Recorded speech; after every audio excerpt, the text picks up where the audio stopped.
लगभग 100 वर्षों में पहले ऐसे नेता हैं पूरी दुनिया के अंदर जिन्होंने 3570 किलोमीटर की पदयात्रा की। पूरी दुनिया में किसी नेता ने इतनी लंबी पदयात्रा पिछले 100 वर्षों के अंदर नहीं की है। तो निश्चित रूप से राहुल गांधी जी पूरी दुनिया में हीरो बनकर के उभरे हैं। पूरी दुनिया में आज राहुल गांधी जी की लोकप्रियता बढ़ रही है, भारत में तो बढ़ ही रही है। तो क्या लगता है जो 24 में जो अभी जो अलायंस हुआ है, इंडिया अलायंस, लगता है कि 24 में जो है वो हरा सकते हैं मोदी जी को? निश्चित रूप से इंडिया अलायंस मोदी जी को करारी शिकस्त देने जा रही है। और आप यह मान के चलिए कि इंडिया अलायंस 2/3 बहुमत की सरकार बनाने जा रही है 2024 की, और इस बात का आभास मोदी जी को हो चुका है। इसलिए मोदी जी बार बार मुद्दों से हट करके कभी मंदिर की बात करते हैं तो कभी मस्जिद की बात करते हैं। अभी देखिए आप मध्य प्रदेश में संत रैदास का मंदिर बनाया जा रहा है। अब आप यह बताएं कि इस देश में राजनीति के नाम पर सिर्फ मंदिरों के नाम पर वोट मांगा जाएगा, बाकी सारे मुद्दे गौड़ हो गए हैं। खाली मंदिर से यह देश चलेगा या मस्जिद से यह देश चलेगा? देश में मंदिर, मस्जिद, गिरजाघर, गुरुद्वारे सब पहले से रहे हैं, आगे भी रहेंगे, जिसमें लोग पूजा करने जाएंगे, इबादत करने जाएंगे और ईश्वर से आशीर्वाद मांगेंगे। ये चलता रहेगा, लेकिन इससे देश की रोजी रोटी नहीं चलनी है, इससे देश का विकास नहीं होना है, इससे देश की प्रगति नहीं होनी है। देश की प्रगति होनी है बेरोजगारी हटाने से, देश की प्रगति होनी है महंगाई रोकने से, देश की प्रगति होनी है महिलाओं के सशक्तिकरण से, देश की प्रगति होनी है लोगों के स्वास्थ्य की चिंता करने पर। आज इस सरकार को न लोगों के स्वास्थ्य की चिंता है, न लोगों के भूख की चिंता है, न लोगों के रोजगार की चिंता है, न महिलाओं की सुरक्षा की चिंता है और न देश के सीमाओं की सुरक्षा की चिंता है। आप देखिए चीन जो है हमारे देश में कब्जा जमाता चला जा रहा है और मोदी जी कुछ नहीं कर पा रहे हैं। आखिर क्या हो रहा है? और एक बात, महिलाओं से जुड़ी हुई बात मैं कर रहा हूँ और बतौर सबूत जो एनसीआरबी की रिपोर्ट है, एनसीआरबी की रिपोर्ट के अनुसार 13 लाख महिलाएं और किशोरियां इस देश से 3 साल में लापता हो गई।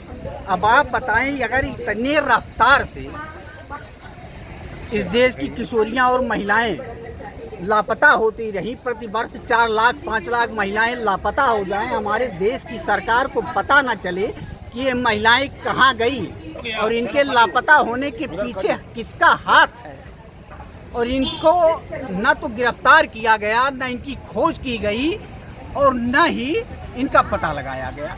अब आप बताएं कि ये कितनी चिंता की बात है। लेकिन सवाल ये आता है, आप कुछ बता रहे हैं, लेकिन प्रधानमंत्री पिछले साल भी उन्होंने नारी शक्ति की बात की थी, इस बार भी उन्होंने नारी शक्ति की बात की है। नारी सशक्तिकरण आप सोचिए नारी सशक्तिकरण कहाँ है जिस देश से 4 लाख 5 लाख महिलाएं प्रतिवर्ष लापता हो जा रही हैं, और ये महिलाएं कहाँ जा रही हैं इसका पता नहीं।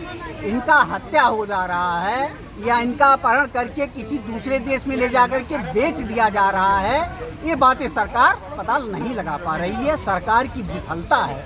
निश्चित रूप से मोदी जी को इस देश की महिलाओं को इस बात का जवाब देना चाहिए कि इस देश की 4 लाख 5 लाख महिलाएं प्रतिवर्ष लापता कैसे हो रही हैं। लेकिन प्रधानमंत्री जो अपनी उपलब्धियां बता रहे हैं ना, वहाँ लाल किले से उन्होंने कहा कि क्या क्या काम किए उन्होंने। 9 साल बेमिसाल कहे जा रहे हैं। निश्चित रूप से 9 साल बेमिसाल है। 9 साल पर राहुल गांधी जी का 9 सवाल भी था। वो सवाल भ्रष्टाचार पर था, वो सवाल बेरोजगारी पर था, वो सवाल महंगाई पर था, वह सवाल महिलाओं के सम्मान पर था। इस तरीके से तमाम 9 साल पर 9 सवाल थे। और मोदी जी 9 साल पर 9 उपलब्धियां अपनी नहीं गिना सकते हैं। 9 उपलब्धियां वो यही गिना सकते हैं। उन्होंने 2014 में यह वादा किया था कि अगर हमारी सरकार बनेगी तो हम देश के प्रत्येक नागरिक के खाते में 15 लाख भेजेंगे। उनका एक झूठ। उन्होंने वादा किया था कि हम सरकार में आएंगे तो प्रतिवर्ष 2 करोड़ नौजवानों को रोजगार देंगे। उनका 2 झूठ। इस तरह से उनके 9 साल में 9 झूठ ही उनकी उपलब्धि है, बाकी कोई उपलब्धि नहीं है। मोदी जी देश के 357 एयरपोर्टों को बेच डाले, एयर इंडिया बेच डाले, रेलवे के तमाम हिस्से बेच डाले। वो खाली बेचने का काम कर रहे हैं और कहते हैं 70 साल में कांग्रेस ने क्या किया। अरे भैया, अभी देश को आज़ाद हुए 77 वर्ष हुए। आप 9 साल से सरकार चला रहे हो, उधर आपकी पार्टी के अटल बिहारी वाजपेयी जी 6 साल सरकार चलाए, तो क्या आप अपना भी कार्यकाल 70 साल में जोड़ ले रहे हो? आप इस पर सोचिए पहले। 70 साल तो कांग्रेस सरकार अभी नहीं रही। कहा जा रहा है कि देश विकास कर रहा है, विश्व गुरु बनना है। कुछ नहीं बनना है। देश अगर यही स्थिति बनी रही तो देश को गुलाम होना है, देश के टुकड़े होने हैं, देश में गृह युद्ध की स्थिति बनती जा रही है, ये देश में गृह युद्ध होगा। अगर मोदी जी प्रधानमंत्री कुछ दिन और रह गए तो और लोकतंत्र समाप्त हो जाएगा, भारत का संविधान समाप्त हो जाएगा। आज भारत के संविधान को बचाने की जरूरत है, देश के लोकतंत्र को बचाने की जरूरत है, इसलिए कांग्रेस की जरूरत है इस देश को। और इस देश के लोकतंत्र को कांग्रेस ने स्थापित किया था, इस देश को आज़ादी कांग्रेस ने दिलाई थी, इस देश में भारत का संविधान कांग्रेस ने बनाया था, इसलिए इस देश के संविधान को बचाना भी कांग्रेस की जिम्मेदारी है, इस देश के लोकतंत्र को बचाना भी कांग्रेस की जिम्मेदारी है। और कांग्रेस का हर कार्यकर्ता इसकी पूरी जिम्मेदारी लेते हुए संकल्प लेता है, प्रतिज्ञा लेता है कि वो देश के लोकतंत्र की रक्षा करेगा, देश के संविधान की रक्षा करेगा, लोकतंत्र को बचाएगा, संविधान को बचाएगा, भारत को मजबूती देगा और भारत के प्रत्येक नागरिक को मजबूती देगा।